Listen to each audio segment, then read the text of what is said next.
10,000명이 된 지 꽤 됐는데 10,000명을 돌파하고 나서 바로 라이브 이벤트를 하려고 했어요. 근데 이게 사람이 또 이게 저도 생업이 있다 보니까 이게 일하면서 유튜브 하는 게 이게 정말 쉽지가 않아요. 아, 너무 죄송합니다. 좀 번아웃이 오고 이러면 이게 슬럼프가 오기 때문에 어쨌든 여러분들 덕분에 제가 10,000명을 기록을 했어요. 전 사실 10,000명이 될 줄 몰랐거든요. 제가 맨 처음에 유튜브 시작했을 때 그 당시 이제 일본에서 일하고 있었는데 그때 제가 같이 일했던 그 프랑스인 친구가 있어요. 근데 금마가 저한테 너는 1,000명도 못 넘을 거다 라고 했었는데 이제 당당하게 야! 나 10,000명 넘었다고 하면서 이렇게 보여줄 수 있는 그런 엄청 영광스러운 시기네요. 네, 어쨌든 여러분 정말 감사합니다. 일단은 그냥 특별한 주제 없이 여러분들이랑 자유롭게 소통하고 질문하고 답변하고 그냥 허심탄회하게 이야기할 수 있는 그런 시간이 됐으면 좋겠습니다. 아, 네, 그리고 저는 경상도 출신 맞습니다. 네, 저는 경상도에서 울산에서 나고 자란 사람이에요. 이렇게 진행하면 될까요? 나 왜 이렇게 서툴지? 야, 이렇게 진행하면 돼? 그냥 질문 읽고 답하면 되는 거야? 자, 제이미 림이라는 분께서 질문을 남겨주셨어요. 비전공 프론트엔드 또는 주니어 프론트엔드에게 꼭 바라는 것이 궁금해요. 또 회사를 고를 때 어떤 기준을 갖는지도, 그리고 왜 업데이트를 안 했나요? 네, 아주 굉장히 이 짧은 문장 안에 굉장히 많은 질문들이 있어요. 주니어 프론트 개발자한테 꼭 바라는 게 무엇이냐? 이거는 진짜 궁금할 만해요. 왜냐하면 내가 취업 시장에서 취업을 하는 입장에서 내가 그 사람들한테 가장 매력적으로 보여야 할 거 아니에요. 그러면 그 사람들이 나한테 가장 필요로 하고 가장 필수적으로 요구를 하는 것이 무엇인지를 파악하는 게 좋겠지만 안타깝게도 이건 제 생각에는 회사마다 달라요. 회사마다 자기 상황에 따라서 자기 회사에 필요한 사람이 다르기 때문에 요구하는 기준들이 천차만별이어서 이게 일반화를 할 수 없는 것 같아요. 근데 기본적으로 제가 그 포트폴리오 영상에도 말씀드렸지만 프론트엔드 개발자 주니어를 할지라도 HTML, CSS, 자바스크립트는 기본으로 깔고 가야 하고 그리고 특히 디자인을 반응형으로 구현하는 거는 그냥 필수예요. 필수. 그거 못하면 조금 민망한 상황이 벌어질 거예요. 회사에서. 만약에 회사에 딱 갔어. 근데 사수님이 이거 이번에 신규 페이지인데 이거 한번 만들어 볼래? 했는데 혼자서 못 만들고 이렇게 있잖아요. 그러면 서로 민망해지는 거죠. 그러니까 이제 그 정도는 일단 해야 하고 그리고 저 같은 경우에는 취직을 할 때 리액트를 배운 지 한 2주 만에 취직을 했었어요. 근데 이거는 한마디로 리액트를 쓸 줄 아는 상태에서 간 건 아니었죠. 네. 근데 제가 리액트를 그렇게 막 못해도 이게 버틸 수 있었던 게 그래도 내가 확실하게 잘하는 무언가가 있으니까 그거 믿고 그냥 설쳤다라고 생각하시면 됩니다.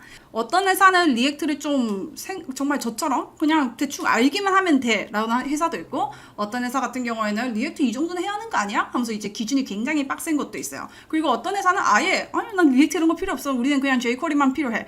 어쨌든 막 이렇게 회사마다 요구가 달라서 그래서 저의 추천은 일단은 CSS는 완벽하게 하시고요. 그리고 리액트는 서서히 배워가면서 잘하는 척하면서 지원을 하세요. 그냥 회사 가서 배울 거잖아요, 여러분들은. 여러분들은 회사에 가서 성장을 하게 될 주니어니까. 그래서 그렇게 부담을 놓으시고 그냥 가지고 있는 거를 모두 다 이제 보여주면 되는 거죠. 2주 만에 어떻게 끝내냐면 인강을 2주짜리였어요. 그래서 그렇게 들으면 됩니다. 그 이해를 하고 가는 게 아니에요.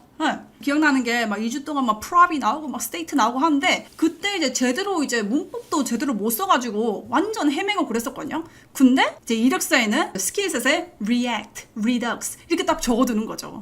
그럼 뭐 내가 면접 봤는데 만약에 리액트를 엄청 못했어요. 근데 뽑혔어. 그러면 내가 그렇게 리액트를 못한다는 거를 회사에서 미리 발견을 못한 거잖아요? 그러면 이게 쌍방 책임이에요. 네. 난 리액트를 그냥 내 기준에 잘한다고 얘기를 했고 회사는 그냥 나를 보고 잘하는구나 해서 뽑았는데 얘가 내가 생각했던 것보다 못하면 그렇다고 자를 수 있나? 아니죠? 그러면 어떻게든 키워서 같이 성장해야 하는 사실 약간의 그 철면피도 좀 필요합니다. 그리고 회사를 고를 때 어떤 기준을 가지는지 이거에 대해서도 질문을 주셨는데 저는 이거는 진짜 사람마다 엄청 가치관이 달라요.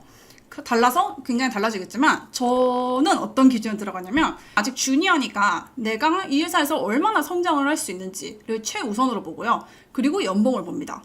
그리고 세 번째로는 업무의 자율도 이거를 보는데 네, 이게 되게 중요하거든요. 근데 특히 제일 중요하게 여기는 거는 내가 이 회사에서 얼마나 성장을 할 수 있는지죠. 근데 그러면 그거를 어떤 식으로 판단하냐면 저 같은 경우에는 보통 시작을 할 때 되게 작은 회사 들어갔어요. 작은 스타트업에 들어가면 퓨처 사수가 되실 분이랑 이렇게 같이 막 밥도 먹고 인터뷰도 하고 이렇게 할 수 있단 말이에요. 그러면서 아, 저 사람이라면 내가 정말 많이 배울 수 있겠구나라는 그런 감을 잡으면서 이렇게 했던 것 같아요. 뭐 워낙 작은 회사에서 그렇긴 한데 뭐 일단은 사수님을 많이 받고 그리고 팀 분위기라던가 이런 것들을 이제 어떻게든 이제 간접적으로라도 알려고 노력을 많이 했죠. 회사마다 노동을 굉장히 강요하는 회사가 있고 좀 같이 서로 배우면서 성장해가면서 이렇게 나가는 그런 걸 장려하는 회사도 분명히 있단 말이에요. 그게 생각보다 많아요. 그래서 저는 이런 회사를 들어갔었고 월급이 조금 다른 데보다 부족하다 할지라도 내가 성장을 폭발적으로 할 수 있다라고 판단이 되면 이 회사를 갔죠. 왜냐하면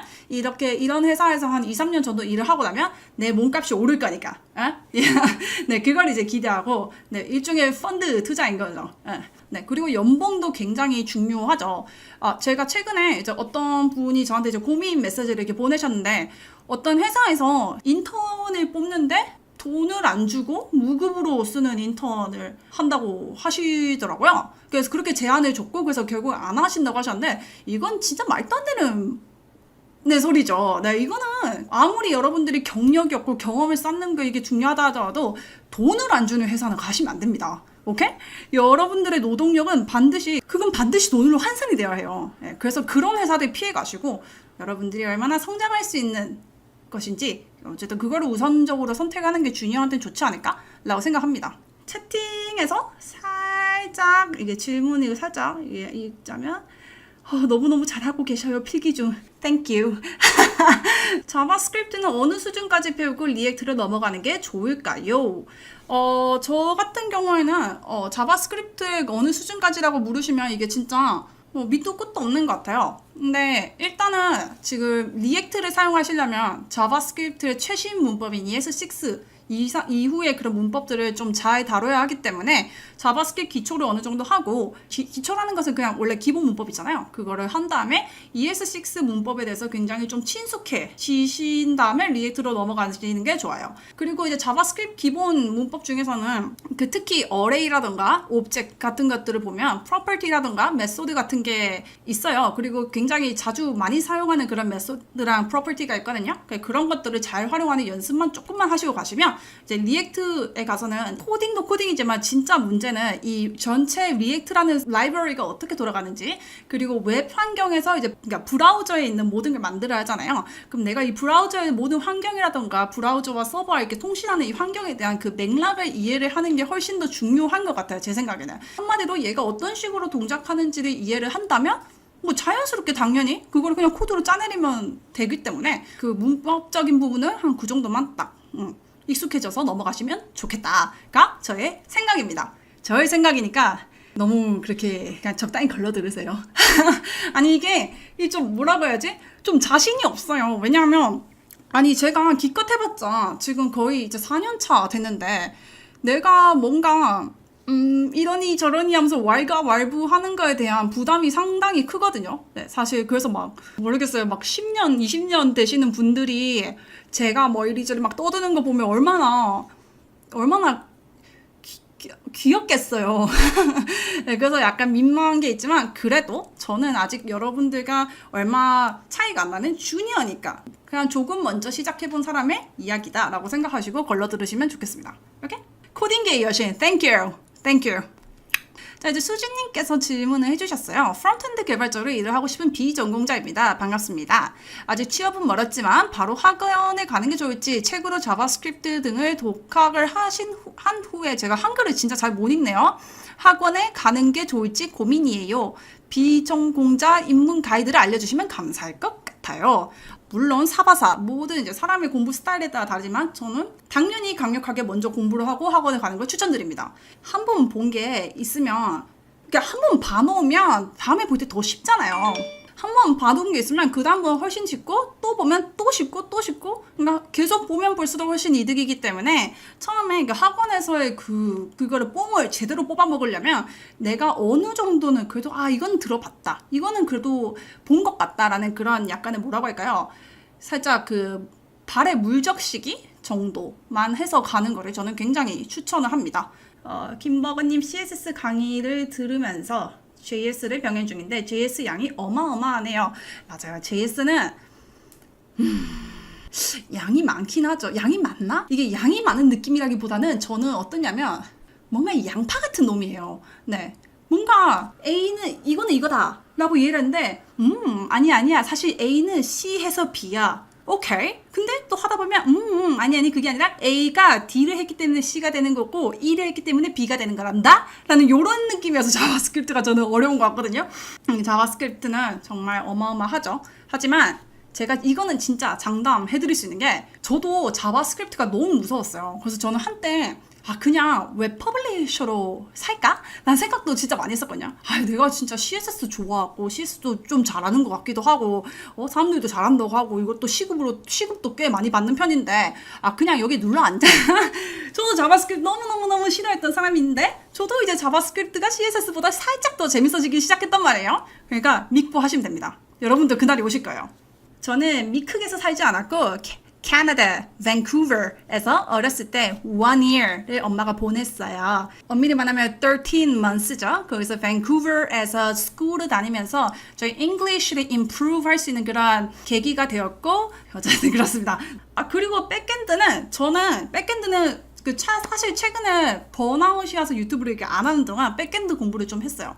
내 몸값을 올리고 싶은 욕망이 갑자기 막 엄청나게 커지면서 그래서 백엔드 공부도 지금 하고 있고 제가 거쳐갔던 백엔드 프레임워크 같은 거는 이제 레일즈는 많이 다뤄봤었고요. 외주로. 그리고 장고는 한두 번 스쳐가봤고 그리고 저는 당연히 익스프레스 노드로 만드는 이제 익스프레스라든가 이런 거에 더 익숙하긴 하죠. 근데 그 말은 제가 서버를 직접 짰다는 게 아니라 그렇게 짜놓은 서버에서 제가 이제 프론트 단을 이렇게 작업을 한 거죠. 근데 그것도 사실 굉장히 좀 도움이 많이 되는 것 같은 게 내가 하나의 완성된 웹 서비스라는 게 어떻게 굴러가는지를 이게 볼 수는 있잖아요. 네, 그래서 그런 식으로 이제 대충 이제 눈으로 익혀왔다가 이것도 공부랑 마찬가지죠. 이제 한 번 보고 두 번 보고 세 번 보고 하는 거예요. 눈이 점점 익숙해지고 패턴이 좀 파악이 된다 싶으면 이제 그때부터 공부를 시작하는 거죠. 백엔드를 백엔드라고 하는 거 왜 쿡 발음인가요? 이거는 고등학교 3학년 때 담임 선생님이 영어 선생님이었거든요. 근데 영어 선생님이었는데 그 선생님이 이제 수능 막 준비하고 이렇게 있는데 갑자기 그러시는 거예요. 여러분들이 그 English vocabulary를 improve 하고 싶으면 daily life에서 English를 utilize 할 수 있는 그런 circumstances를 계속 만들고 하면서 막 이렇게 얘기를 하는 거예요. 이런 상황을 embrace 해가지고 여러분들의 성적을 improve 하고 근데 그거를 한 1년 듣다 보니까 사람이 이렇게 되더라고요. 네, 백엔드는 그런 습관에서 만들어진 그런 게 아닐까라고 생각을 합니다. 비전공 프론트엔드 개발 전향 중인 사람입니다. 시간 내주셔서 감사해요. 제가 더 감사합니다. 질문은 교육기관에서 HTML, CSS를 가르치고 부트스트랩을 가르쳐 주시는데 부트스트랩은 현업에서 얼마 정도 쓰이나요? 부트스트랩은 잘 모르겠네요. 예전에는 좀 엄청 많이 썼었는데 요즘에는 확실히 점점 덜 쓰는 것 같긴 해요. 근데 그 부트스트랩의 그 그리드 시스템, 이 반응형 그리드 시스템의 그 개념 자체가 굉장히 범용적인 개념이에요. 그래서 다른 디자이너분들이 이제 작업할 때는 똑같은 그리드 시스템 만들지만 컬럼이라든가 거터의 사이즈가 살짝 달라진다든가 이런 식으로 작업을 하기 때문에 부트스트랩의 그 그리드 시스템이 어떻게 동작하는지 그 개념만 이해를 하시면 전혀 문제가 없어서 그거는 걱정 안 하셔도 됩니다. 오케이? 그리고 두 번째, 웹 디자이너, 웹 퍼블리셔, 프론트엔드 디자이너가 정확하게 차이점이 뭐고 무슨 일을 하는지 궁금하고 주변에는 흔히 프론트는 미적 감각이 좋아야 한다고 하는데 어떤 의미에서 그런 말을 하는지 궁금합니다. 이게 진짜 많은 분들이 질문을 하시는 거거든요. 근데 웹 디자이너랑 웹 퍼블리셔, 프론트엔드 개발자는 좀 달라요. 일단은 웹 디자이너랑 프론트엔드 개발은 완전히 다른 분야거든요. 웹 디자인은 이게 살짝 공유를 하자면 제가 피그마 작업을 가끔씩 해요. 저도 이제 웹 디자인 작업을 하는데 지금 보여드리는 게 이제 디자인 작업이거든요. 네, 지금 보시면 이런 식으로 내가 어떤 화면을 설계를 하고 싶은데 그 화면이 어떤 식으로 디자인이 될지에 대해서 이렇게 만드는 거 이거는 이게 이제 바로 웹 디자인을 하는 거죠. 각각의 요소들을 어떻게 배치를 시키고 그리고 이런 식으로 이런 거 만드는 거 이렇게 한마디로 사용자가 보게 되는 그 인터페이스를 만드는 모든 과정이 바로 그게 웹 디자인이에요. 근데 이거를 이렇게만 해놓으면 얘가 제가 이렇게 만든다고 해서 이게 웹에서 동작하는 게 아니잖아요. 이거를 기껏해야 우리는 JPG로 뽑아내는 게 다니까.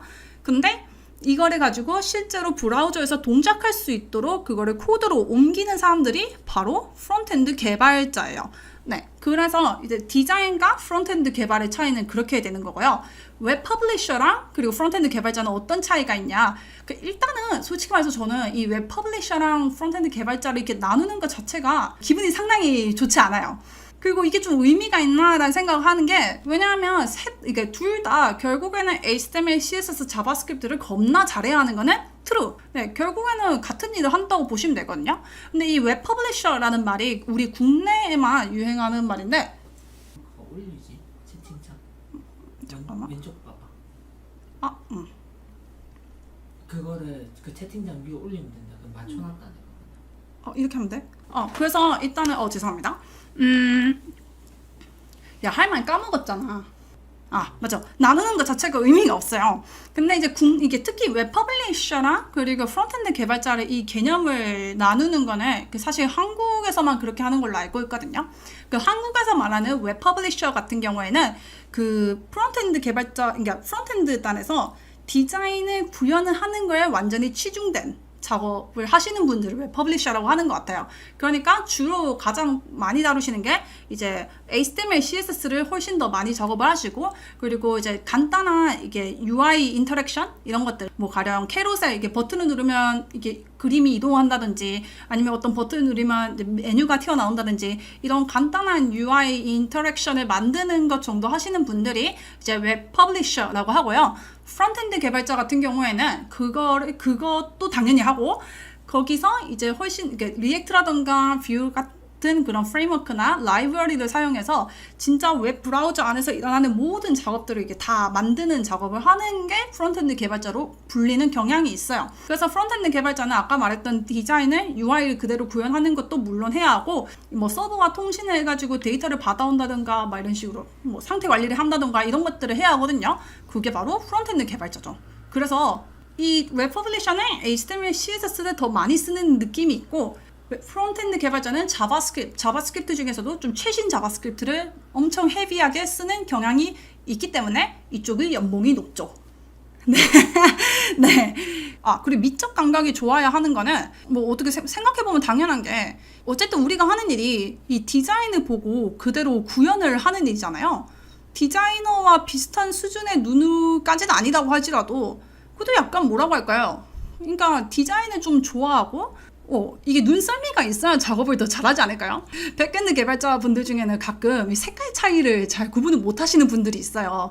근데 프론트엔드 개발자 같은 경우에는 이런 디자인의 굉장히 중요한 요소 중에 하나가 색이고 그래서 그런 만큼 이제 그런 것들에 관심도 많고 내가 뭔가 예쁜 거를 만들어낸다는 것에 굉장한 협업에 계시면서 따로 공부하는 게 있으시면 어떤 건지 어떤 목적으로 하는지 궁금해요. 저는 지금 익스프레스랑 노드를 공부를 하고 있고요. 그리고 뭐 리액트 네이티브도 그냥 가끔 해보고 있어요.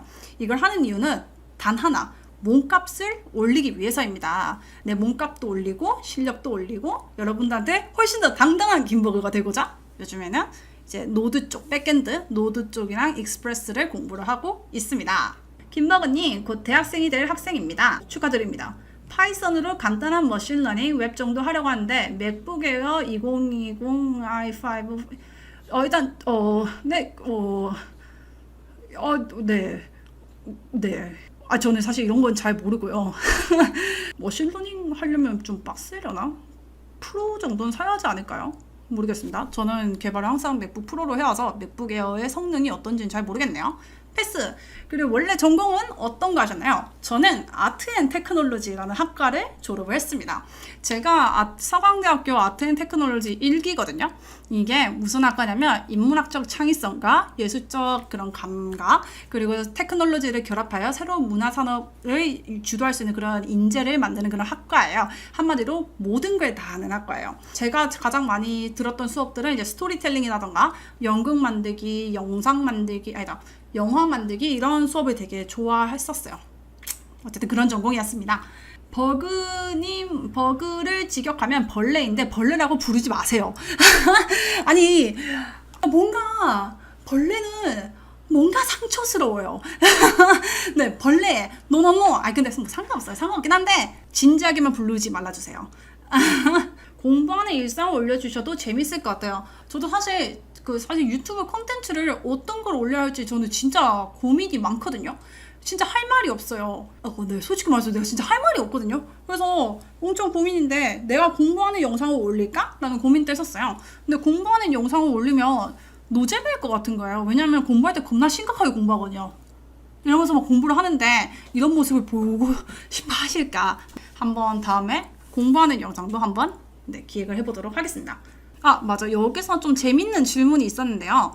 김벌레님, 오케이. 이게 또 벌레라고 하시네요. 혹시 프레임워크, 그러니까 퍼블리싱 단에서 프론트엔드 단으로 넘어가게 된 과정이 궁금해요. 왜냐하면 아무래도 우리나라는 퍼블리싱과 프론트엔드를 따로 구별을 하다 보니 이렇게 여쭙네요. 아니면 단순하게 프론트엔드 개발을 시작하게 되었나요?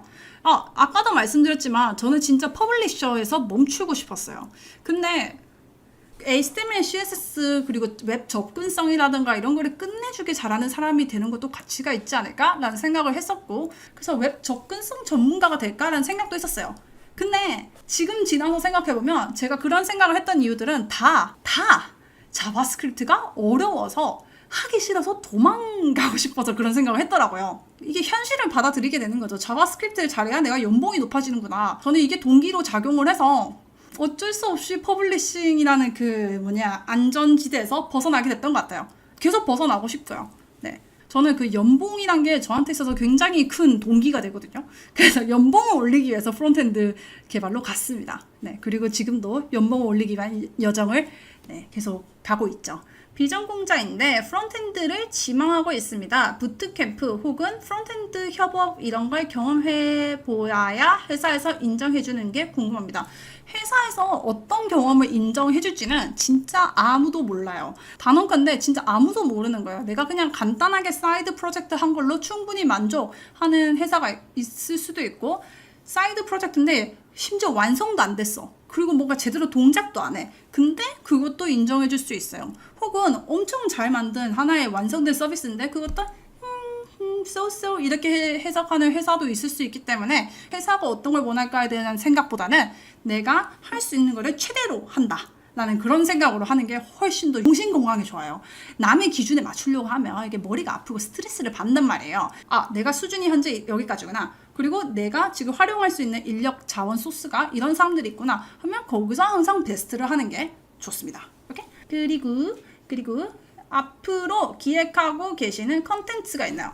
자, 이거는 여러분들이랑 같이 얘기를 해보고 싶어요. 저 어떤 컨텐츠를 하는 게 좋을까요?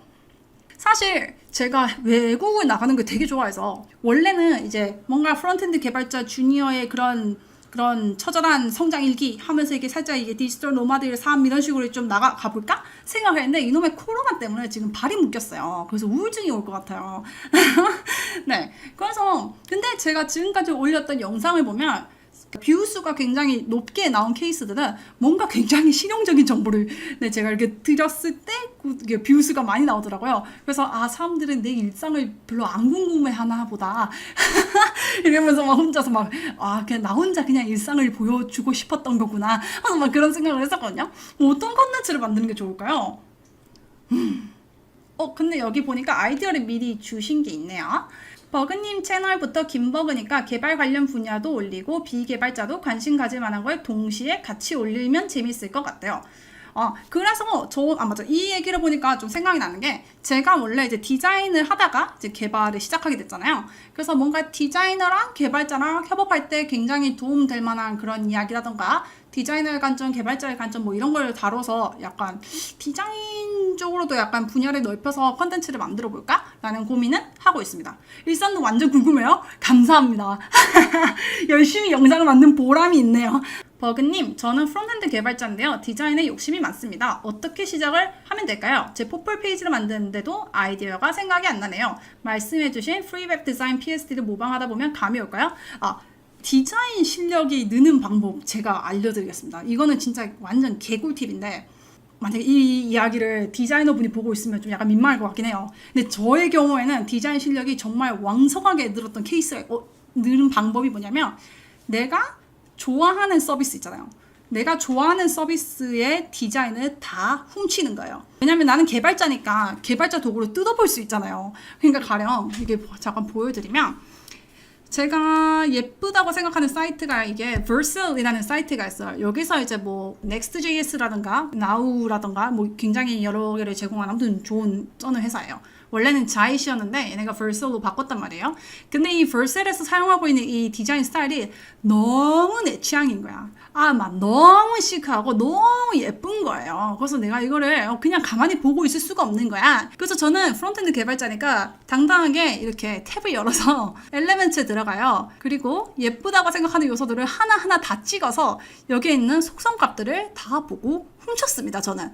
네. 이렇게 해가지고 요놈들이 지금 폰트 사이즈를 어떤 걸 쓰고 있고 레터 스페이싱은 어떤 걸 쓰고 있고 하면서 이렇게 다 훔치는 거죠. 그런 다음에 저는 이거를 어떻게 했냐면 피그마에다가 핵 Versal이라는 게 있잖아요. 여기 들어가서 얘네가 사용하고 있는 타이포그래피를 이렇게 훔쳤어요. 그래서 이렇게 훔친 타이포그래피가 언젠가는 저의 어떤 프로젝트에 사용이 되겠죠. 네, 이런 식으로 다른 내가 정말 좋아하고 뭔가 있어 보이는 그런 사이트를 이렇게 훔치는 방법이 굉장히 저는 좋은 것 같아요. 그렇게 하면 그 디자인 패턴이라던가 이런 것도 명확하게 볼 수도 있고, 그리고 이놈들이 프론트엔드 CSS를 어떻게 짰는지도 당연히 체크를 할 수 있는 거고, 확실히 다르죠. 제가 느낀 거는 이게 굉장히 좀 실리콘밸리의 그런 유망한 기업들은 굉장히 그 디자인의 패턴들이 명확하게 보이는 경우들이 많거든요. 그래서 그런 패턴들을 보면서 이제 공부를 하면서 디자인을 조금씩 남들 거를 보면서 모방을 하다 보면 디자인 실력도 느는 것 같습니다. 그래서 저도 저만의 스타일을 좀 찾아간 케이스예요. 그리고 개발 디자인 연습하는 브이로그를 올리면 어떨까요? 연습하는 브이로그, 그쵸? 좋은 생각이네요. 한번 생각을 해보도록 하겠습니다. 여러분들이 보니까 일상도 궁금하다는 말씀을 많이 해주셔서 전 너무 기뻐요. 저도 아무리 개발 유튜버라 하더라도 개발 이야기만 하기에는 제 삶에는 개발 외에도 너무 많은 것들이 있어요. 그래서 앞으로는 일상도 꾸준히 올리도록 하겠습니다.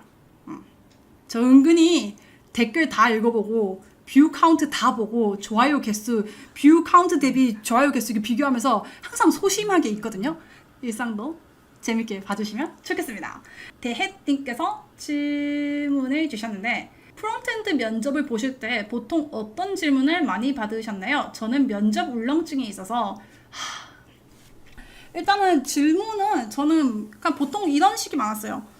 어떤 문제 상황을 주고 이거를 어떤 식으로 해결할 건지에 대해서 물어보는 거죠. 가령 이 뭐 두 개의 레이아웃이 이렇게 동작해야 하는데 그때는 어떤 속성을 써서 어떻게 코드를 짤 거니, 혹은 뭐라고 할까, 리액트에서 이런 케이스가 있는데 이런 건 어떻게 다룰 거니, 이런 질문들을 많이 받아서 뭔가 유형화하기에는 좀 그런 것 같아요. 근데 제가 이 대햇님께 꼭 말씀드리고 싶은 팁이 있습니다. 이거는 제가 인생에서 배운 교훈 중에서 굉장히 효과적이고 정말 좋은 교훈인데, 시험 기간만 되면 항상 배가 아파서 이게 시험 치기 직전에 화장실 가고 난리 나는 그런 스타일이었어요. 근데 그 병을 제가 고등학교 1학년 때 싹 고쳤거든요.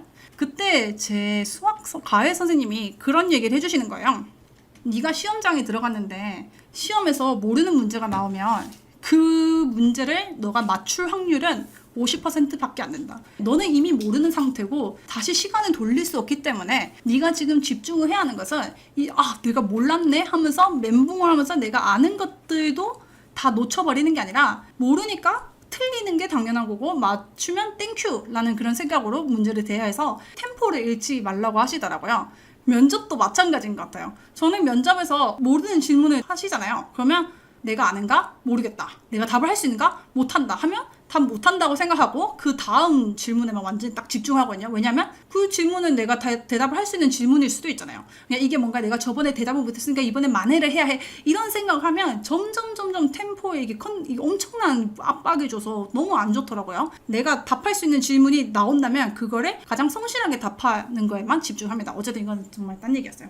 디자인 훔치는 거 꿀팁, 진짜 꿀팁이에요. 벌셀이랑 노션이랑 그리고 에어비앤비랑 트위터, 그리고 또 어디 훔쳤지? 깃허브, 이렇게 5개를 훔쳐봤어요. 깃허브가 진짜 빡세거든요. 근데 이렇게 훔치고 나니까 뭔가 시야가 달라졌어요. 프론트엔드도 정말 재능이 필요한 것 같습니다. 프론트엔드를 동기들이랑 막 같이 보면 뭔가 미적 센스랑 미적 감각이 있는 동료가 해놓은 거 보면 재능적인 부분도 타고나는 것 같은데 맞나요? 이 부분을 연습하실 수 있어요. 디자인, 뭔가 미적 감각이 떨어진다는 얘기는 내가 미적 감각이 떨어지는 그런 구린 센스를 가지고 있어서 그런 것도 있겠지만 그것보다는 단언컨대 예쁜 거를 보는 눈이 없어서 그렇다고 생각해요. 예쁜 거를 많이 본 적이 없기 때문에 당연히 구리게 만드는 거는 뭐 당연한 거죠. 그 드리블이라던가 여기 보면 드리블 이런 사이트가 있어요. 뭐 다들 아시겠지만 여기 보면 사람들이 되게 예쁜 디자인 같은 거 많이 올려두거든요. 저는 이제 한참 디자인도 관심 많고 프론트엔드 개발 막 이렇게 공부를 했을 때 요즘에는 어떤 디자인이 유행을 하지 하면서 이런 디자인을 살펴봤었어요. 그래서 여기 보면 제가 컬렉션을 이렇게 모아뒀었는데 이거는 그냥 내 취향 저거 취저인 녀석들은 여기 있고 여기서 이거는 좀 많이 봐볼 만한 그런 많이 나타나는 UI 패턴이다 싶은 것들을 이렇게 저장을 해서 항상 눈을 익혀두거든요. 이게 사람이 이게 계속 보잖아요. 그럼 이게 무의식적으로 이게 기억이 남나 봐요. 점점 좋은 아웃풋을 낼 수 있으니까 미적 감각이 없는 것에 대해서 너무 스트레스 받지 마시고 그냥 이거를 좀 실력을 키우고 싶다면 그냥 디자인을 직접 해보던가 아니면 디자인을 그냥 좋아하시고 디자인을 그냥 계속 보시면 진짜 늘어요. 네, 이거는 진짜 레알트루. 버그님이 퍼블리셔에서 프론트엔드로 옮기실 때 어떤 공부를 어떤 방식으로 했는지 알려주실 수 있을까요? 자, 일단은 여기서 제일 중요한 거는 마음가짐이라 생각해요. 저는 퍼블리싱은 하다 보면 할만하죠. 그래서 계속 안주하고 싶은 마음이 생겨요. 일단 이 마음을 버리는 게 제일 중요한 것 같아요. 그리고 믿어주는 거죠. 나는 원래 CSS 겁나 못했는데 이제는 CSS 하는 것처럼 자바스크립트도 계속 하다 보면 잘하게 될 거고 리액트도 계속 하다 보면 잘하게 될 거야 라는 그런 마음가짐을 계속 세뇌를 하면서 공부는 그냥 뻔해요. 왜냐하면 리액트 인강 같은 거 있으면 리액트 인강 한번 들어보고 그래서 리액트가 어떤 식으로 동작하는지 한번 체크해보고 그렇게 해서 사이드 프로젝트 한번 만들어보고 근데 이해가 안 된다? 그러면 리액트 심화 인강을 들어보고 그리고 또 만들어보고 점점 이제 하면 되는 거죠. 이게 결국에는 이게 뭔가 자바스크립트 자체를 굉장히 깊게 이해를 해야 리액트를 할 수 있다 이런 느낌이라기보다는 결국에는 이 리액트라는 이 시스템이 결국에는 어떻게 돌아가는지 그 감이 필요한 것 같아요. 이건 잘 모르겠다. 이건 제 느낌이에요. 그 감은 계속 반복해서 보면 보이는 거기 때문에 그냥 아까 말씀드렸듯이 나는 프론트엔드 개발자야. 나는 그 정체성을 이렇게 탁 확립을 시키시고 리액트를 계속 하시면 됩니다. 네, 그리고 사실 뷰도 해도 되는데 저는 제가 리액트 개발자여서 리액트라고 말씀드리는 거니까 네, 그냥 참고해 주시고 그리고 리액트가 시장 수요가 더 많습니다. 네, 어쩌라는 거지? 리액트를 해라는 건가? 100명을 넘겼어요. 진짜? 이 라이브 방송을 122명의 분과 함께하고 있어요. 여러분 반갑습니다. 김버그예요. 언니 보면서 새로운 꿈을 찾았어요. 26살에 이제 공부. 그래, 제가 유튜브를 시작하게 된 이유가 바로 이겁니다. 나도 너무 두려웠기 때문에. 나도 처음 시작했을 때 저는 솔직히 말해서 지금 와서 좀 부끄럽긴 하지만 난 문과인데 나는 수학 진짜 싫어했었는데 나는 수학과 알고리즘 맨날 틀렸었는데 저는 그런 생각이 들었어요. 난 여잔데. 왜냐면 개발자 중에 여자가 없으니까 이게 뭐 그런 생각이 자연스럽게 들더라고요. 내가 과연 할 수 있을까? 했는데 되더라고요. 그래서 여러분들도 저를 보고 나도 할 수 있겠다. 저마도 하는데 나라고 못할까? 라고 생각하시게 된다면 저는 아주 뿌듯하게 됩니다. 김버그님 기터브 관리 영상도 보고 싶어요. 예전 일본 상사분께 기터브 칭찬받았다고 해서 더 궁금해요. 일본 상사, 일본에서 일했을 때 CTO 분이 한국인이셨어요. 그분이 나한테 칭찬했던 적이 별로 없어요. 근데 기터브 그쵸? 나중엔 결국 칭찬했죠. 왜냐면 제가 정말로 눈물을 먹으면서 이제 핍박을 받으면서 고쳤거든요. 그래서 그거는 제가 다음에 영상으로 한번 남겨드리도록 하겠습니다.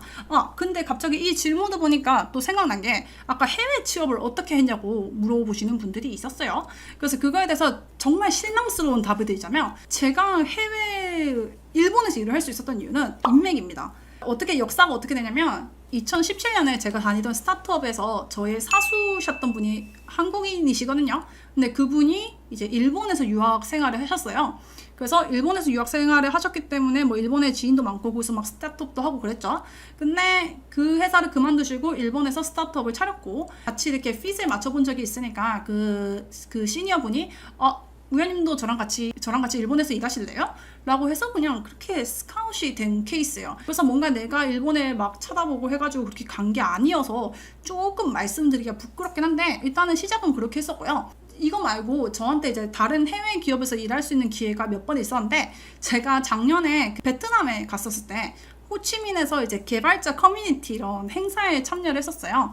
근데 거기에는 이제 세계 각국의 그런 전 세계에서 이게 디지털 노마드로 생활하시는 분들이 이게 와서 이제 같이 커뮤니티 활동을 하는 거였는데 거기서 이제 같이 뭐 이야기하고 뭐 맥주 마시고 놀다가 그 일거리를 제안받은 적도 있고 뭐 그렇게 하고 있어요. 제가 다른 지인들한테 물어보면 뭐 링크드인이라든가 아니면 뭐냐 그 글래스도어인가 뭐 그런 사이트를 통해서 잡을 구한다고 하는데 네, 어쨌든 저는 좀 약간 치팅 인맥으로 들어간 거여서 그렇게 당당하진 않네요.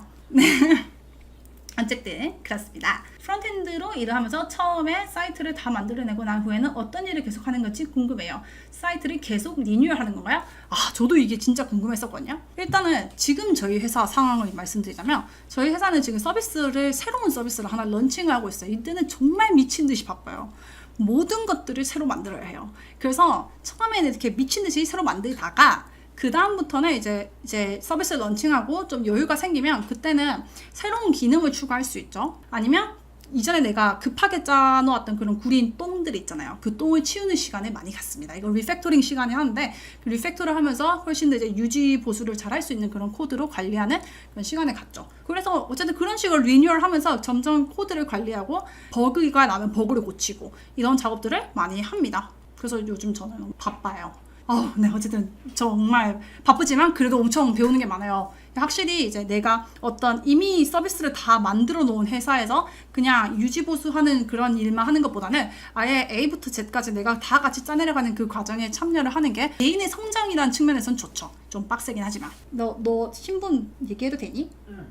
제 동생은 시드니 공대에서 그 디지털 미디어 아트를 전공하고 있는 학생이고요. 지금 코로나 때문에 잠시 들어왔어요.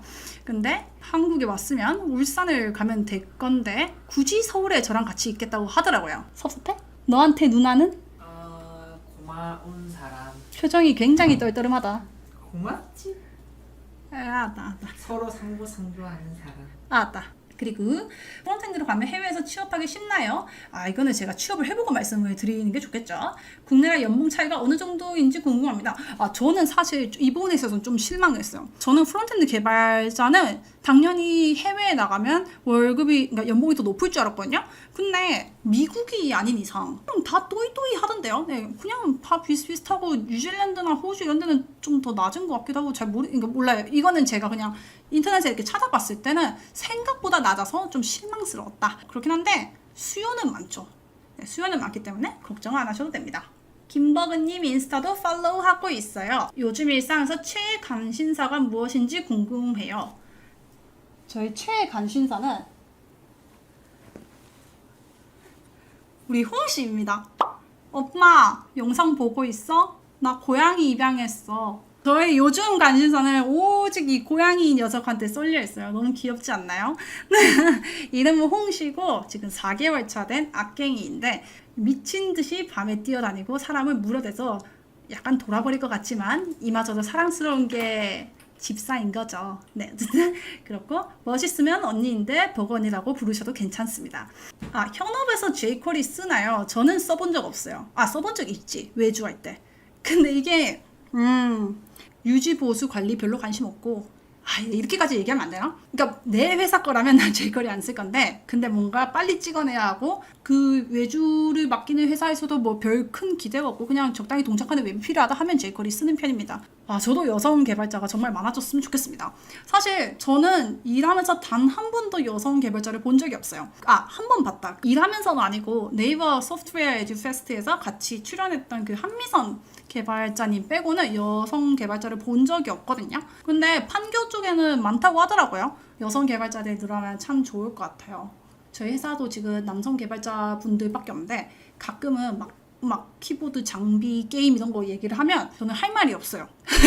그냥 소데스가 하면서 있는 거죠. C언어나 자바를 공부하신 적이 있나요? 저는 C언어를 공부한 적이 있습니다. 학교에서 필수 교양 과목이어서 기초 C언어를 듣고 B-를 받았습니다. 버그님, 독학 5개월 차 프리니인데 혼자서 오픈 API로 개인 프로젝트를 머리 싸매가면서 하는 정도입니다. 5개월 차인데 API를 건들고 있다는 건 당신은 굉장히 용기가 있는 멋진 사람이란 거예요. 잘하고 계셔요. 제 코드의 가독성이 너무 구린데 어떻게 고칠 수 있을까요? 제가 회사에서 일을 하면서 가장 많이 혼나는 게 기능을 구리게 짜서 혹은 잘못 짜서는 제 생각에는 한 30%인 것 같아요. 나머지 70%는 가독성이 구릴 때 이걸 어떻게 이게 뭔 말이냐 하면서 많이 혼나거든요. 그래서 코드 가독성은 정말 중요한 부분이라 생각해요. 근데 혼자서 공부하시는 분들은 이게 뭐 좋은 코드인지 내가 어떻게 알아? 그쵸? 그래서 그럴 경우에는 일단은 저는 이제 가장 현실적으로 이제 추천해 드리자면 그냥 인강에서 쓰는 강사의 패턴, 물론 좀 구리게 쓰는 애들도 있긴 한데 어쨌든 인강에서 쓰는 강사의 그 패턴을 최대한 익히는 방향으로 하시고 그리고 그냥 코드를 읽었을 때 이게 글처럼 익혀야 해요. 그러니까 하나의 글처럼 그렇게 읽히고 뭔가 자연스럽게 생각의 플로우가 잘 이렇게 내려갈 수 있도록 그렇게 코드를 작성하는 게 좋습니다. 고양이 귀엽죠? 네. 제가 요즘에 고양이 때문에 너무 행복해요. 우리 홍시가 저를 너무 행복하게 합니다. 그래서 이게 진짜 지갑이 열린다는 게 이런 거구나. 오늘도 이제 영양제 사고 어쨌든 그렇게 네, 마침 또 이렇게 지나가 주시네요. 근데 이게 고양이가 제 생각에는 이게 중요한 순간을 아는 것 같아요. 그래서 제가 재택근무나 이런 거 할 때 뭔가 그 가장 중요한 순간에 키보드에 앉더라고요. 그래서 굉장히 신기한 생명체인 것 같아요. 나누님께서 저는 퍼블리싱 할 때 i7이랑 A8에서도 작동 가능하게 하려면 jQuery 써야죠, 그때는. 저는 이런 외주를 안 받습니다, 참고로. 왜냐면 i7이랑 A8에 대응해달라는 거는 플렉스박스를 쓰지 말란 뜻이고 그러면 플로트로 레이아웃을 배치를 해야 하는데 아무리 돈을 많이 줘도 하기 싫더라고요. 그리고 보통 그렇게 올드한 브라우저를 대응해달라고 요구하는 고객사라면 굉장히 근데 어쨌든 그럴 확률이 높기 때문에 저는 제 정신건강을 위해서 이거를 피했기 때문에. 그런데 만약에 그렇게 엄청 올드한 브라우저를 이렇게 대응을 하셔야 한다면 jQuery는 필수죠. 네, 어쩔 수 없죠. 알고리즘에 대해서는 저는 따로 공부를 하지 않습니다. 알고리즘을 사용할 일이 없거든요. 저는 알고리즘 공부보다 그 웹의 그런 배경 지식을 훨씬 더 많이 공부해요. 가령 네트워크라던가 HTTP에 대해서 좀 더 깊게 공부한다던가 그런 게 훨씬 더 중요한 것 같아요. 프론트엔드 개발자가 뭐 알고리즘적으로 엄청 훌륭한 로직을 만드는 것보다는 웹 환경을 제대로 잘 이해를 하고 그거에 맞춰서 네. 그 프론트엔드 개발자한테는 로직 그런 효율성 알고리즘 이런 것 자체보다는 웹이라는 이 환경을 잘 이해를 하는 게 훨씬 중요해요. 그래서 서버와 브라우저가 어떻게 통신하는지 이런 그런 지식들이 훨씬 중요하기 때문에 그런 공부를 더 많이 하는 게 좋다고 생각합니다. 개발용 노트북은 저는 이거는 정말 편협한 생각이니까 진짜 걸러 들으세요. 저는 무조건 맥북 프로를 씁니다.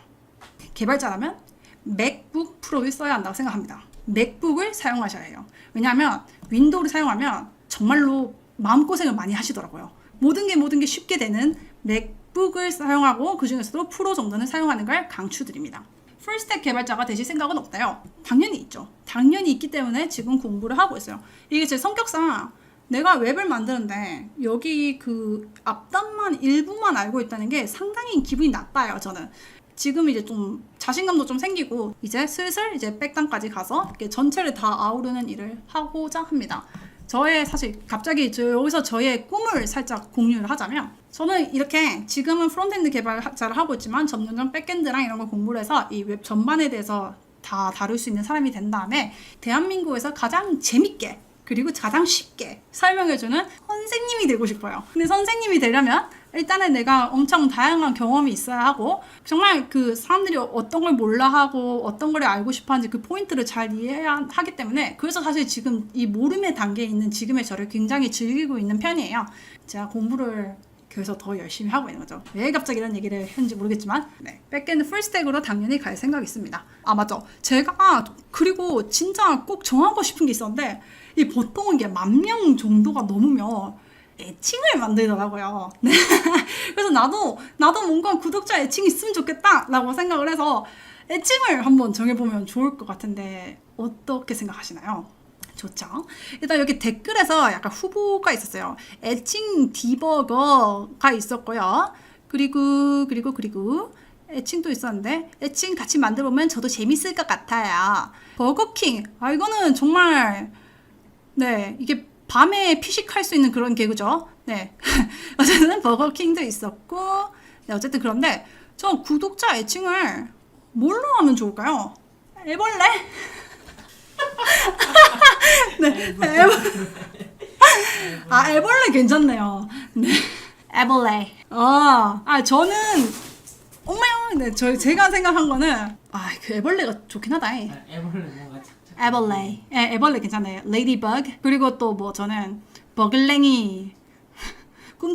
꿈틀이는 약간 너무 귀여운데? 성충. 왜 이렇게 다 벌레 쪽으로 가는 거죠? 난 애벌레 괜찮은 것 같은데? 애벌레 어떠신가요? 애벌레. 네. 안녕하세요, 애벌레 여러분. 좀 어감이 좀 그렇다. 애칭 버거킹? 버거킹은 아니야, 뭔가 느낌이 아니야. 버글랭이 어때요? 버글랭이? 굉장히 라임이 이게 뭐라지? 마누라야 미음, 니을, 이응 이거 발음 들어가서 굉장히 유한 발음이 나오는데 버글랭이, 애벌레, 버글링, 버깅이도 귀엽네요. 번데기도 괜찮은 것 같네. 야, 그 포켓몬의 번데기 그 뭐지? 다대기인가? 뭐지?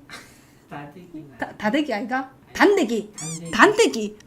단대기, 버플, 단대기, 버거킹과 애벌레, 버글. 다대기는 국밥에, 맞네요. 죄송합니다. 네, 유충 이런 것들은 너무 어감이 별로예요. 안녕하세요, 유충 여러분. 이러면 약간 기분이 상하지 않을까요? 네, 여기 지금 채팅에 나와 있는 것들을 다 추려서 한번 고심을 해보겠습니다. 일단 저는 단대기랑 애벌레, 이거 되게 좋네요. 냥냥버그, 제 약간 취향이긴 하네요. 언니 사랑해요. 저도 사랑해요. 1만 명 축하드립니다. 기다리다가 목이 빠지셨어요. 어떻게 제가 다시 목을 넣어드리도록 하겠습니다. 언니 남자친구 있어요. 이거 굉장히 크리티컬한 질문이죠. 저의 남자친구는 그 슈레딩거의 남자친구입니다. 네, 있을 수도 있고 없을 수도 있는, 여기까지 답을 드리도록 하겠습니다. 애칭은 유튜브 투표로 이제 진행을 하는 걸로 할게요. 지금 뒤에서 홍시가 미쳐 날뛰고 있네요. 지금 어머나 저기까지 점프를 할 수 있네. 어쨌든 네, 그렇습니다. 혹시 또 다른 질문이 있을까요? 너무 너무 이게 신경이 쓰이네요. 버그님, HTML/CSS 쉽게 배우기 다 듣고 또 지금 개인적으로 자바스크립트랑 웹에 대해서 공부하고 있는데요. 혹시 정보 처리 기사 자격증이 현업에서 프론트엔드 개발에? 저는 잘 모르겠어요. 정보 처리 기사 자격증이 어떤 건지도 모르겠고, 그래서 잘 모르겠네요. 또 질문이 들어온 게 신입 프론트엔드 개발자로 취업을 하려면 포폴이 몇 개나, 그리고 어느 정도 수준이 와우.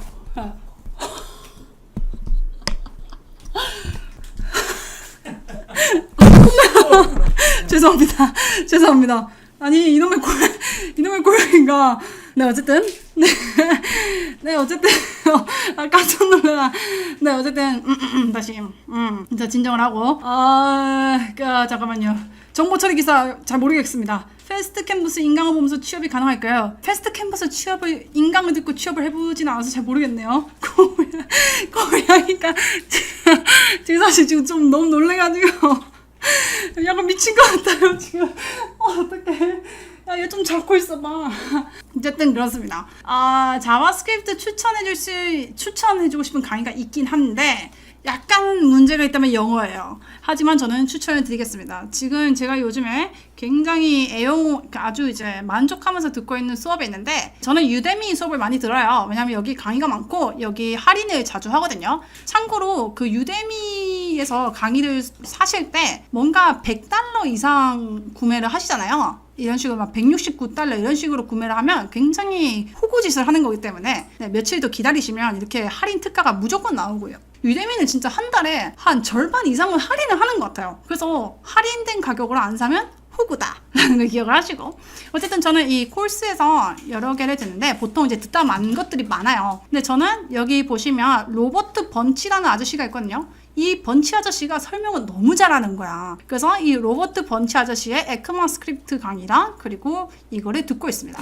참고로 이 강의는 다 완강을 했는데 다시 듣고 해가지고 이게 56%니까 네, 정말 저 완강 안 했네 라고 생각하지 않으시면 좋을 것 같아요. 저는 이 강의를 많이 쓰고, 참고로 이거는 절대 뒷광고 아닙니다. 로버트 번치 아저씨는 he's like nobody. 저는 아무도 모르는 사람이에요. 근데 다만 저한테 굉장한 알과 깨달음과 그 알의 축복 속으로 인도해 주시는 분이어서 이렇게 정말 기쁜 마음으로 소개시켜 드리는 거지 광고가 아니라는 거. 네, 요즘에 광고 관련해서 말이 좀 있어서 그냥 한번 말해봤어요. 풀스택을 생각하면 백엔드 언어는 어떤 거 공부 중이신가요? 일단 저는 익스프레스를 공부를 하고 있어요. 왜냐면 나는 프론트엔드 개발자고 자바스크립트가 나의 mother language니까. 그래서 이제 쉬운 자바스크립트로 시작을 했는데 개인적으로는 루비 온 레이즈도 굉장히 쉽고 좋은 것 같더라고요. 그래서 루비 온 레이즈로 이제 간단하게 이게 이 웹이라는 게 어떻게 만들어지는지에 대한 감을 잡고 그리고 이제 노드라든가 익스프레스 이런 거 사용하는 걸로 넘어가시는 것도 추천드립니다. 네. 저희 회사는 광화문에 있는데 이제 여의도로 가게 됩니다. 저는 여의도에서 이제 출모를 하게 될 거고 네, 아마 여러분들은 저를 못 알아보실 거예요. 영어를 잘하는 거는 솔직히 말해서 굉장히 메리트가 커요. 영어를 할 줄 알면 내가 그냥 애초에 접근할 수 있는 정보 콘텐츠의 양이 달라요. 그렇기 때문에 훨씬 더 최신 트렌드의 정보를 빨리 얻을 수 있고 훨씬 더 많은 자료가 있기 때문에 영어를 잘하는 거는 당연히 도움이 됩니다. 근데 여기서 영어를 잘한다는 게 막 영어를 샬라샬라 하면서 막 잘하는 걸 요구하는 건 아닌 것 같아요. 저는 사실 개발 공부하면서 진짜 영어가 많이 늘었거든요. 왜냐면 저는 이제 개발 공부할 때 이 책 같은 거 딱 펼쳐놓고 이게 영어를 이렇게 낭독하면서 공부도 하기도 했었어요. 개발에서 사용하는 영어들이 굉장히 이제 한정되어 있고 그것들에 대해서 익숙해지고 점점 익숙해지면 네, 그냥 그 개발 관련된 영어는 잘하는 사람이 되실 거예요. 네, 그렇기 때문에 영어는 잘하는 건 당연히 좋지만 내가 못한다고 해서 부담을 느낄 필요는 없다. 내가 개발 공부를 열심히 하면 하는 만큼 영어 실력도 늘더라가 저의 이야기입니다. 그리고 저도 그 배민에서 우한 테크러닝 이거를 그 리액트랑 타입스크립트 온라인 강의가 있더라고요. 그래서 지원을 했는데 됐어요. 그래서 이 중에서 테크러닝 하시는 분들 혹시 있으신가요? 있으시다면 저를 배민 온라인 강의 중에서도 함께 보실 수 있을 것 같아요. 네, 우리 같이 리액트랑 타입스크립트 정말 잘 공부를 해봅시다. 리액트랑 타입스크립트 같은 경우에는 정말로 많은 회사에서 그 프론트엔드 개발자들한테 요구되는 것들이기 때문에 기회를 잡으신 분들은 재밌게 잘 공부를 하시고 기회를 못 잡으신 분들은 제가 언젠가는 강의로 취업을 하려면 포폴이 몇 개나 그리고 어느 정도 수준까지 필요할까요? 현재는 리액트로 만든 핀터레스트 같은 웹 CS 지식이나 코딩 테스트는 괜찮은데 포폴에서 걸려져 면접조차 못 볼까봐 걱정입니다. 고양이 때문에 묻혔구나. 죄송합니다. 제 경험을 비춰봤을 때 포폴이 있어야 하는 이유는 여러분들의 코드에서 보이는 그 논리의 그런 흐름을 보기 위해서 필요한 것 같아요.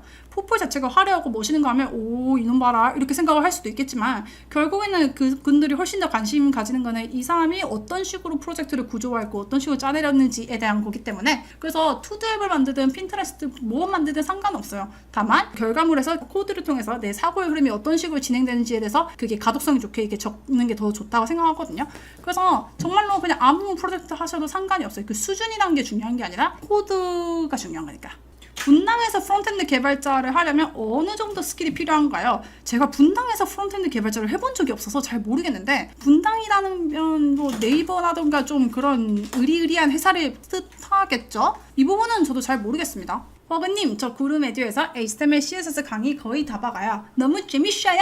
공부는 항상 재밌게 해야 하는 겁니다. 이건 광고인가? 내 강의 얘기하는 거. 아니 그건 앞광고지. 그건 앞광고지, 그치? 저는 이 세상에서 재미없는 게 제일 싫어요. 저는 이제 대한민국 교육을 뭐 좋아하는 사람이 누가 있겠냐면은 정말 싫어하는 사람이에요. 그 중에서 가장 원망스러운 거는 공부라는 게 사실 엄청 재밌는 건데 그 공부의 재미를 싹 있게 만들어주는 게 이제 대한민국의 공부 제도라 생각해요. 인간이 가장 참을 수 없는 그 고통 중에 하나가 호기심이래요. 그 호기심이 들었을 때 그거를 해결을 하면서 굉장히 큰 기쁨과 재미를 느낀다는데 사실 공부의 과정이라는 게 내가 모르는 거를 알아가고 그 기쁨을 느끼는 과정이잖아요.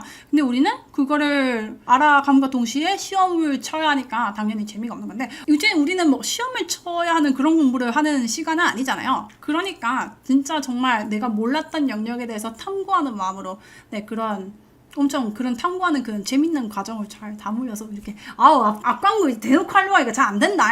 그렇게 그런 마음을 담아서 강의를 제작을 해서 여러분들이 재밌게 보신다고 하면 저는 너무 기쁠 따름이죠. 그 구름에서 지금 HTML, CSS 강의를 만들었는데 자바스크립트 강의랑 리액트 강의도 만들 거예요. 근데 솔직히 말해서 언제 만들지 모르겠어요. 이거는 이게 제 개인적인 성격적인 문제인데 내가 만족할 수 있는 수준이 될 때까지 자바스크립트를 좀 더 깊게 이해를 하고 여러분들이 정말로 자바스크립트에서 헷갈리고 모르는 그 킬포인트를 제가 아직 파악이 다 안 됐어요. 그래서 그 파악을 해야 속 시원한 모르는 부분들을 속 시원하게 긁어주는 그런 명강이 될 텐데 아직은 그렇게 하기에는 좀 레벨이 좀 부족을 해서 강의를 기획만 하고 있지 아직 제작은 하고 있지 않고 있어요.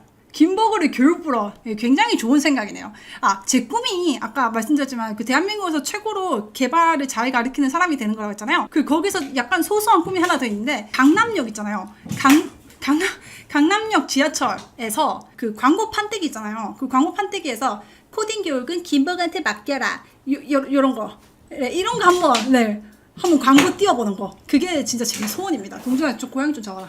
어쨌든 강의를 재밌게 들어주셔서 감사합니다. 버그님, 제가 늦게 참여해서 혹시 먼저 나온 질문이라면 죄송해요. 버그님이 팩앤 수업을 들었다고 했는데 그 수업 2개월 만에 능숙하게 웹페이지를 만들게 되셨나요? 본인 기준으로 능숙해지기까지 어느 정도의 시간이 걸리는 것 같나요?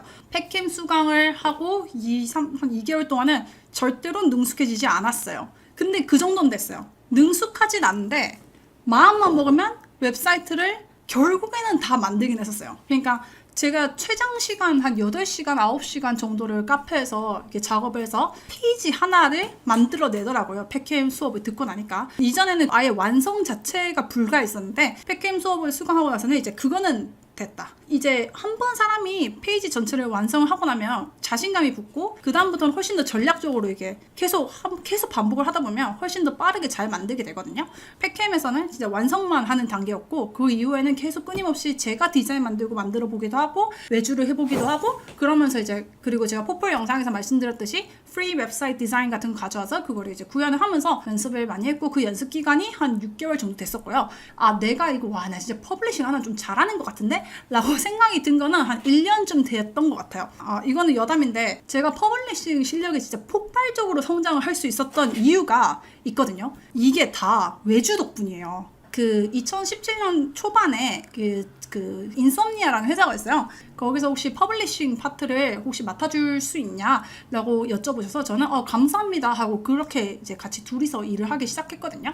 근데 이제 그때 사용했던 게 루비 온 레일즈였고 그 전에 루비 온 레일즈로 만들어진 그 프로젝트에서 이제 뷰단만 가져가는 거죠. 뷰단에서 이렇게 작업을 했는데 그렇게 하면서 1년에 13개인가 14개인가 프로젝트를 했었어요. 근데 진짜 이 외주다 보니까 디자인이 없는 경우도 있고 디자인이 파워포인트로 오는 경우도 있고 디자인이 스크린샷으로 올 때도 있어요. 이게 진짜 황당하긴 한데 5만 디자인을 다 만들어 보니까 진짜 듣도 보지도 못한 디자인을 다 만들어 봤거든요. 그러니까 이게 실력이 엄청나게 느는 거예요. 그래서 저는 개인적으로 진짜 실력을 늘려면 진짜 다 완성해보는 게 진짜 개짱이구나 라는 걸 이때 느끼게 됐죠. 이게 어쨌든 시니어 개발자가 제 뒤에 있잖아요. 그럼 내가 뭔 실수를 하더라도 이분이 나를 구제해줄 거라는 그 믿음이 이게 뒤에 계시니까 그 상태에서 코드를 짜면 자신감 있게 짤 수 있거든요. 네, 그렇게 해서 정말 많이 들었던 경험이 있습니다. 알고리즘 공부는 전 따로 하지 않았고요. 그리고 저는 어떤 포트폴리오를 만들었냐면 일단은 제가 어떤 포트폴리오를 만들었는지는 제 포트폴리오 영상에 보면 다 나와 있습니다. 네, 나와 있는데 이런 것도 포트폴리오가 될 수 있어요. 하나를 보여드리자면 제 개인 웹사이트를 만들었어요. 이 개인 웹사이트를 만들었는데 이거 같은 경우에는 Next.js라고 리액트를 이용한 서버 사이드 렌더링하는 그런 게 있어요.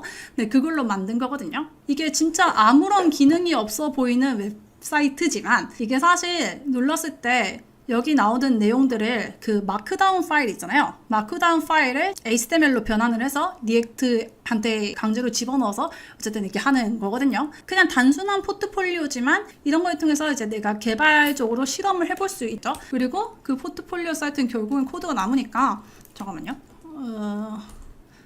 다큐멘티드. 네, 이게 아마 그 포트폴리오일 텐데 어쨌든 이런 것도 그냥 제 포트폴리오 사이트를 만든 코드 자체가 그냥 포트폴리오가 되기도 했었어요. 네, 이런 식으로 해서 뭐 나는 리액트를 쓸 줄 알고 Next.js도 써봤다 하면서 이렇게 은근슬쩍 뽐을 내는 거죠. 어쨌든 네, 이런 작업도 했었고, 그리고 최근에는 이건 포폴용은 아니지만 그냥 저 혼자서 서버 이런 것도 만들어 보고 있거든요. 그래서 익스프레스 이거는 지금 엄청 연구 단계여서 내가 지금 좋은 프랙티스를 써서 하고 있는지 잘 모르겠는데, 어쨌든 나름대로 연구를 해보면서 죽이 되든 밥이 되든 그냥 이렇게 서버도 만들어 보고 API도 만들어 보고 그러다가 그냥 프론트엔드 단도 만들어 보면서 연습을 하고 있어요. 이게 좀 나중에 잘 만들어 보면 이렇게 다듬어가지고 이 stability 쫙 보이게 정리를 하면 포폴이 되는 거여서, 그 포폴을 뭐가 대단한 걸 만들려고 하지 마시고 정말 심플한 거라 하더라도 그 심플한 거를 여러분들이 직접 만드는 과정은 굉장히 가치 있는 과정이라 생각해요. 아무리 심플해도 내가 직접 만드는 건 어려워요. 그래서 그 과정을 그냥 잘 담아내는 게 그냥 가장 쉽고 즐겁게 포트폴리오를 만들 수 있지 않을까라고 생각을 합니다.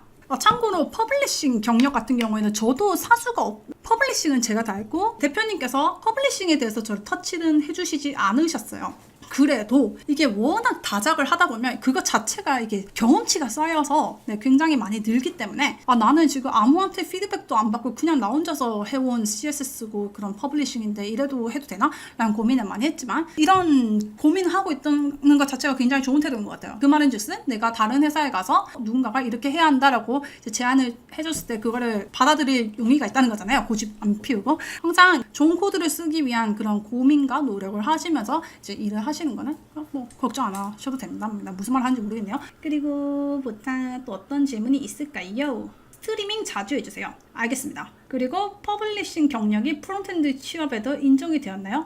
인정이 됐는지 안 됐는지 모르겠는데 일단 집어넣었습니다. 당연하게도. 뭐든지 없는 것보다 있는 게 나아요. 그냥 내가 있는 모든 것들을 싹 다 끌어서 그냥 보여주면 돼요. 너가 뭘 좋아할지 몰라서 일단 다 가져와 봤다. 이런 거죠. 나는 아직 부족한 사람이지만 나는 엄청 배우는 걸 좋아하고 잘 할 자신 있다. 그러니 날 뽑아라. 뭐 이렇게 하는 거죠. 그게 주니어의 매력 포인트 어필이지 않을까라고 생각을 합니다. 설계나 디자인 패턴을 어떻게 적용하냐면 설계나 디자인 패턴을 생각할 수가 없어요. 주니어는. 설계라는 것은 굉장히 추상적인 레벨의 것이에요. 그런 추상적인 레벨의 것을 다룰 수 있다는 것 자체는 그만큼 내가 경력이 있고 그만큼 경험이 있다는 것을 반증하는 거죠. 그래서 저는 주니어가 도전할 수 있는 가장 쉬운 방법은 사수나 다른 사람이 짠 구조를 그대로 코피하고 페이스트해서 그 안에서 이 사람이 어떤 의도로 이런 패턴을 만들어서 코드를 작성했는가를 눈칫밥으로 알아내는 거예요. 그거를 파악을 할 수 있는 능력이 처음인 것 같아요. 그거를 파악을 해서 이런 스타일의 프로젝트도 경험해보고 저런 스타일의 프로젝트도 경험하다 보면 나도 경험치가 쌓이니까 이때는 이런 게 좋았고 이때는 이런 게 불편했어라는 게 쌓이다 보면 그게 합쳐서 또 다른 이제 경험이 되는 것 같아요. 일단 저는 그래서 이제 저보다 이제 훨씬 더 연차가 높으신 잘하시는 분들한테 이분은 이런 식으로 프로젝트를 구조화하는구나, 이런 식으로 패턴을 만드시는구나를 배우고 있는 단계입니다. 현업에서는 리액트를 많이 씁니다. 후후후님께서 진짜 좋은 질문을 해주셨어요. 1년 가까이 근무를 하다 보니 작업은 많이 했는데 내놓기 부끄러운 코드들도 많습니다. 그래도 포트폴리오에 올리는 게 좋은가요? 이 부분에 대해서는 정말로 의견이 갈리는 것 같아요. 근데 저는 어떤 파냐면 무조건 올린다 파예요. 무조건 올리되 아까 호호호님이 말씀하셨듯이 뭔가 구리다는 게 판단이 되는 지점 있잖아요. 그거는 그냥 거듭해서 수정을 해가지고 올린다가 저는 그렇게 하고 있어요. 아까 보여드렸던 제 그 개인 포트폴리오 웹사이트도 원래 2017년인가 그때 만들었던 사이트예요.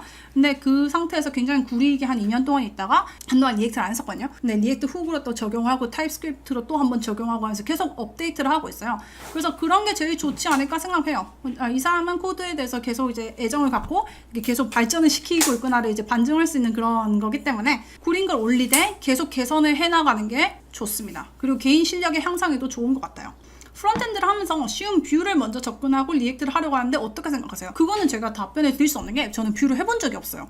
근데 리액트가 어렵다고 해도 리액트부터 하잖아요. 그러면 이게 원래 이런갑다 하면서 하게 돼요. 그래서 그냥 UI 할 거면 쉽다 안 쉽다를 떠나서 시장 수요가 많은 리액트를 먼저 하는 게 좋지 않을까가 제 개인적인 의견입니다. 저는 앵귤러는 사용해보지 않았어요. 그냥 딴 얘기인데 제가 2016년 6월 달부터 그 개발 공부를 시작을 했어요. 근데 그때 제 인생에서 좀 과도기였단 말이에요. 아씨, 나 진짜 뭐 먹고 살지 하면서 마지막으로 엄청 진로에 대한 고민을 했을 때, 그때 제가 그냥 갑자기 영국 여행을 갔어요. 저는 약간 그런 스타일이거든요. 그냥 너무 스트레스 받고 이럴 때는 이제 갑자기 그냥 해외에 훅 나갔다가 이제 다시 돌아오고 이러는 편이에요. 굉장히 저렴하게. 근데 영국 여행을 할 때 그때 돈이 없잖아요. 돈이 없으니까 호텔이나 호스텔이나 이런 데서 잘 돈이 없어서 카우치 서핑을 했어요. 카우치 서핑이란 것은 그 다른 사람들 집에서 얹혀서 자는 거거든요.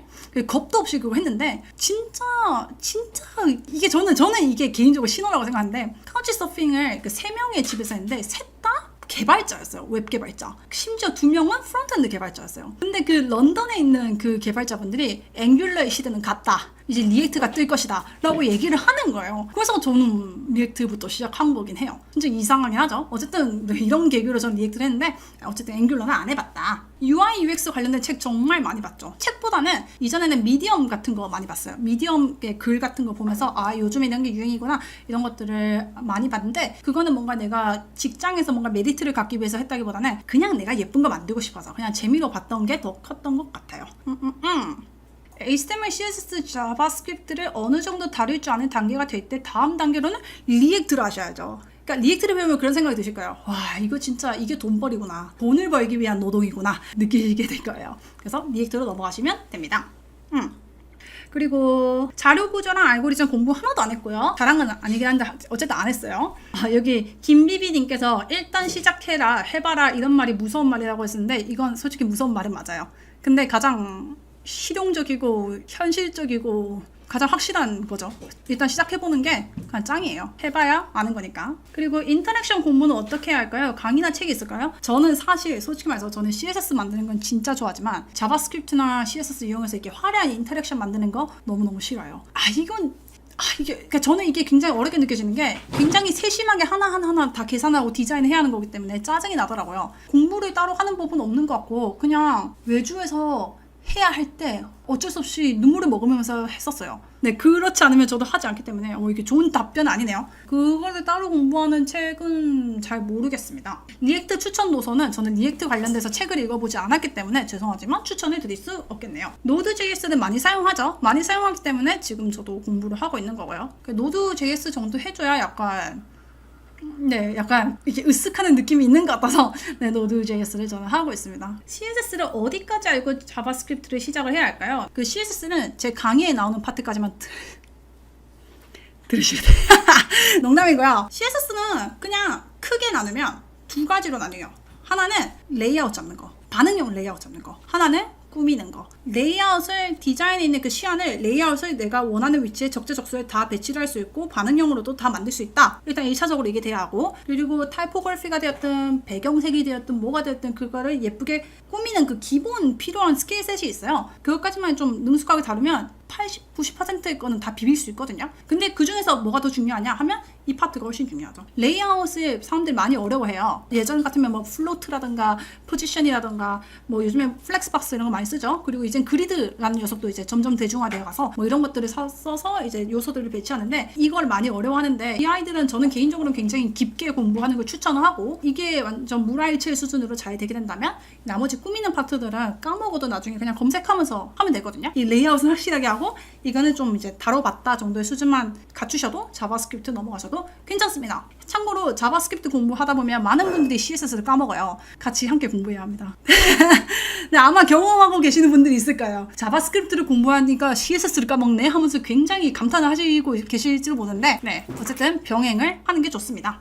CSS 애니메이션을 깊게 팔 필요는 솔직히 없는 것 같아요. 웹 에이전시라든가 이런 식으로 약간 굉장히 화려한 디자인을 많이 뽑아내야 하는 케이스들이 있는데, 그런 데서는 요구하는 것 같아요. 근데 관심 있으면 하는 거고 아니면 안 하는 거죠. 지금 채팅에 저희 직장 동료분이 한 분 보이시네요. 굉장히 당황스럽네요. 지금 제가 질문을 답변에 못 드린 거 있으면 너무 죄송하고, 다음에도 이런 즐거운 라이브의 시간을 자주 갖도록 하겠습니다. 그래서 여러분들이 궁금해하시는 것들에 다 답변을 드리고, 또 개발자가 되고 싶으신 분들, 개발자를 꿈꾸시는 분들은 항상 자신감을 갖고 하실 수 있다, 이렇게 응원을 할 수 있는 그런 김보우가 되도록 하겠습니다. 그리고 영상도 자주 올리고요. 어쨌든 그러면 오늘은 여기까지. 여기까지 하고 애칭은 투표 올릴게요. 네, 많은 참여를 부탁드립니다. 바이바이. 안녕히 계세요.